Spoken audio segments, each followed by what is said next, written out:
कल मैं आपको ये बता रहा था कि निदेशों की जो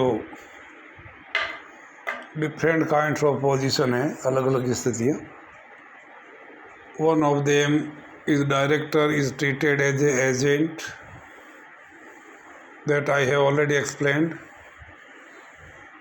कि निदेशक की जो भूमिका है वो एजेंट के रूप में किस प्रकार से मानी गई है। दूसरा पॉइंट मैं आपको बता रहा था कि director as a trustee, director as a trustee, trustee का मतलब प्रन्यासी न्यासी कुछ भी कह लीजिए। मैंने आपको ये बताया था कि असंख्य अंशधारी और सदस्य मिलकर के और कुछ चुनिंदा व्यक्तियों के अंदर विश्वास व्यक्त करते हैं और वो ये मान करके चलते हैं कि जिन व्यक्तियों को ये दायित्व सौंपा गया है ये कंपनी की संपत्ति और धन की सुरक्षा करेंगे। तो इस दृष्टिकोण से अगर देखा जाए तो निदेशकों को, डायरेक्टर को प्रन्यासी माना जा सकता है,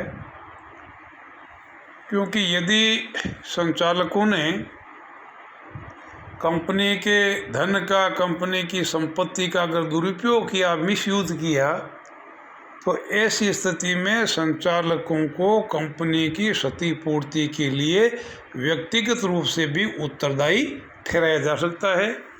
तो इस आधार पर हम ये कह सकते हैं कि निदेशक जो है वो कंपनी के प्रन्यासी हैं।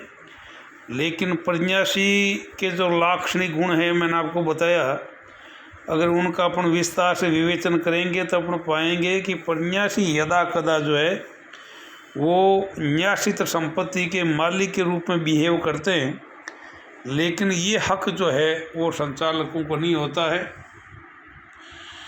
न्यास से संबंधित व्यवहारों के लिए व्यक्तिगत रूप से भी उत्तरदायी ठहराए जा सकते हैं, लेकिन यदि अधिकार सीमा के भीतर कार्य किया है, कंपनी अधिनियम के दिशा निर्देशानुसार कार्य किया है, तो संचालकों को व्यक्तिगत रूप से उत्तरदायी नहीं ठहराया जा सकता। संचालक एक वाणिज्यिक व्यक्ति होने के नाते कंपनी का संचालन अंशधारियों एवं स्वयं के हित में करता है, जबकि न्यासी का जो काम है वो केवल लाभार्थियों के हित के लिए काम करना होता है। तो इस दृष्टिकोण से अगर देखा जाए, इन बिंदुओं के ऊपर अगर विचार किया जाए, तो हम इस निष्कर्ष पर पहुंचते हैं कि संचालकों को पूर्णतः न्यासी का दर्जा नहीं दिया जा सकता। तो तीसरा जो कंसेप्ट बना वो बना संचालक कंपनी के आवश्यक अंग के रूप में, director as an organ of the corporate body. जैसे शरीर के नानाविध अंग होते हैं और सभी अंगों की अलग अलग भूमिकाएं होती है, ठीक उसी प्रकार से अगर कॉरपोरेट बॉडी को अगर मानव शरीर की अगर उपमा दें तो संचालकों को कंपनी के मस्तिष्क के दर्जा दिया जा सकता है। जो शरीर के अंदर, बॉडी के अंदर, ह्यूमन बॉडी के अंदर मस्तिष्क का रोल है, वही रोल कंपनी के अंदर संचालकों का होता है। यानी सारे अंग और प्रत्यंग जो है वो किसी न किसी रूप में संचालकों के साथ में, मस्तिष्क के साथ में जुड़े हुए होते हैं।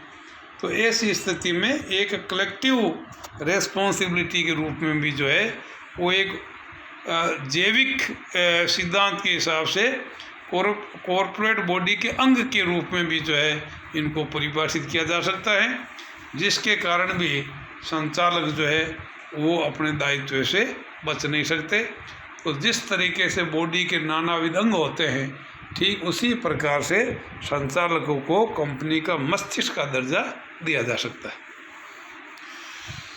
एक भूमिका है कंपनी के कर्मचारी के रूप में, जैसा कि मैंने आपको पहले ही बताया था, सेक्शन 2 सब सेक्शन 59 के अंदर संचालकों को ऑफिसर माना गया है, लेकिन कहीं पर भी कंपनी कर्मचारी के रूप में हो इस प्रकार का जिक्र नहीं होता है। लेकिन यदा कदा अनुबंध के आधार पर, एक सेपरेट कॉन्ट्रैक्ट के आधार पर जो है वो संचालकों को कर्मचारी का दर्जा भी दिया जा सकता है। एक ली बनाम लीज एयर फार्मिंग लिमिटेड के मामले में जो ली उस कंपनी का मुख्य कर्ता धर्ता था, उसको अनुबंध के तहत जो है वो कंपनी के अंदर एक चीफ पायलट के रूप में उसकी नियुक्ति कर दी। और दुर्भाग्य से हवाई दुर्घटना के अंदर ली की मृत्यु हो गई। तो ली के उत्तराधिकारी ने जो है वो श्रमिक क्षतिपूर्ति अधिनियम 1923 के तहत क्षतिपूर्ति के लिए जो है वो वाद प्रस्तुत किया। तब न्यायालय ने ली को केवल संचालक के रूप में नहीं बल्कि उसको कर्मचारी मानते हुए कंपनी को क्षतिपूर्ति करने के लिए आदेश प्रसारित किया। मीनिंग देयर बाई यदा कदा पृथक अनुबंध के आधार पर एक संचालक कर्मचारी के रूप में भी हो सकता है। और अंतिम पॉइंट है संचालक प्रबंध भागीदार के रूप में एज ए मैनेजिंग पार्टनर। जैसे साझेदार होते हैं तो सभी साझेदार मिलकर के उस फर्म का संचालन करते हैं। ऐसे ही संचालक मंडल के अंदर जितने संचालक होते हैं वो मैनेजिंग पार्टनर के रूप में एक तरीके से कंपनी का संचालन करते हैं, कंपनी का पर्यवेक्षण करते हैं, कंपनी के ऊपर नियंत्रण बनाए रखते हैं। और जो अंशधारी दो तरह की कैटेगरीज होते हैं। अपने इनको अगर पृथक से देखें तो जो संचालक के रूप में जो काम कर रहे हैं उनको सक्रिय एक्टिव पार्टनर की उपमा दी जा सकती है। और जो असंख्य अंशधारी और सदस्य जो काम के अंदर भागीदारी नहीं निभा सकते उनको डोरमेंट पार्टनर के रूप में जो है माना जा सकता है। लेकिन फिर वही बात है कि अगर इनके मैनेजिंग पार्टनर की भूमिकाएं अगर देखी जाए और संचालकों की भूमिकाएं देखी जाए तो हम इस निष्कर्ष पर पहुंचते हैं कि ये एक तरीके से इनको साझेदार के रूप में उपमा नहीं दी जा सकती, क्योंकि साझेदार तो एक दूसरे से कई कार्यों से बद्ध होते हैं, बाध्य करते हैं। इस तरह की जो भूमिकाएं हैं वो संचालकों के अंदर जो है देखने के अंदर नहीं मिलती हैं। तो हम इस निष्कर्ष पर पहुंचे हैं कि संचालकों की जो पोजीशन है, जो भूमिकाएं हैं वो अलग अलग एंगल से पृथक पृथक हैं।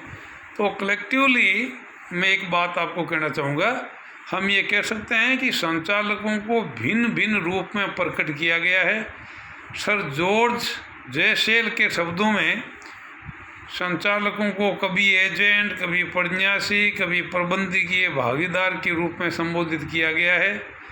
वस्तुतः संचालक एक वाणिज्यिक व्यक्ति है, कॉमर्शियल मैन, जो किसी व्यापारिक संस्था का संचालन स्वयं तथा अंशधारियों के अधिकतम हित में करता है। तो basically he is a commercial man और उसका मुख्य प्रयोजन ये है कि वो कंपनी के लिए भी और अपने व्यक्तिगत हितों के लिए भी कंपनी अधिनियम के प्रावधानों के अनुरूप कंपनी का निरीक्षण करें, उनका पर्यवेक्षण करें, उनको नियंत्रित करें और जो दायित्व, जो अधिकार उनको दिए गए हैं वो अलग अलग भूमिकाओं के रूप में अधिकार सीमा के भीतर रहते हुए कार्य करें। ये मोटे तौर पर संचालकों की भूमिकाओं को मैंने व्यक्त किया है। कल हम जो है संचालकों की नियुक्ति किस प्रकार से होती है, different kind of the method of the appointment of directors, ये भी एक बहुत महत्वपूर्ण क्वेश्चन है। इसमें 3 क्वेश्चन जो है ये पीरियडिकली, एक संचालक से आपका क्या अभिप्राय है, संचालकों की क्या भूमिकाएं होती है, विस्तार से विवेचन कीजिए, that I have already explain. या ये क्वेश्चन बनता है कि संचालक से आपका क्या अभिप्राय है, संचालकों की नियुक्ति किस प्रकार से की जाती है, विवेचना कीजिए। तो ये दोनों क्वेश्चन जो है मैं आपको रिटर्न के साथ साथ में एक एक पॉइंट का विस्तार से खुलासा करूँगा। Thank you very much.